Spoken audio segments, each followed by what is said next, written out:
জনগণ কেয়ামত পর্যন্ত অন্তর্বর্তী সরকারকে সমর্থন দেবে না, বলেছেন বিএনপি স্থায়ী কমিটির সদস্য সালাহউদ্দিন আহমেদ। তিনি বলেন, ডিসেম্বরের মধ্যেই নির্বাচন দিতে হবে। আমরা চাই না আবারও রাজপথে আন্দোলন হোক। জনগণ চায় প্রয়োজনীয় সংস্কার শেষে দ্রুত একটি গ্রহণযোগ্য ভোট। তিনি হুঁশিয়ারি দিয়ে বলেন, সংস্কারের নামে দেশের মানুষকে অনন্তকাল অপেক্ষায় রাখা যাবে না। যদি দরকার হয়, নির্বাচনের দাবিতে যমুনা ঘেরাও করা হবে, আর সেটাই হবে দুঃখজনক।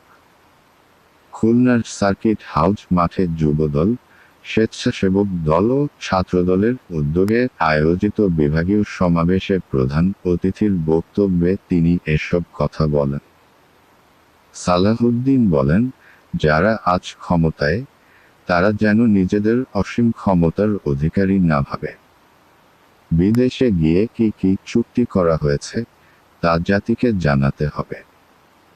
তিনি অভিযোগ করেন, বর্তমান সরকার মূলত জাতীয় নাগরিক পার্টি এনসিপি সরকারের উপদেষ্টাদের মধ্যে জন এনসিপির সঙ্গে সরাসরি যুক্ত, এমনকি রয়েছেন বিদেশি নাগরিকও।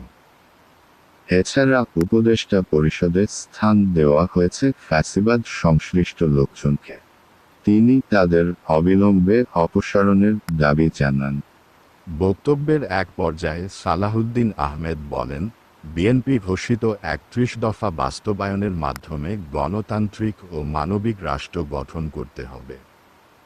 এই লক্ষ্যে আজকের তরুণ ছাত্র ও যুব সমাজকে ৩১ দফার অ্যাম্বাসেডর হতে হবে।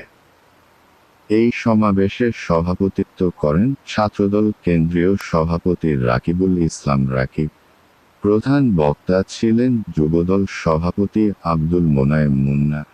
সভা পরিচালনা করেন স্বেচ্ছাসেবক দলের সাধারণ সম্পাদক রাজীব আহসান ও ছাত্রদলের সাধারণ সম্পাদক নাসির উদ্দিন নাসির।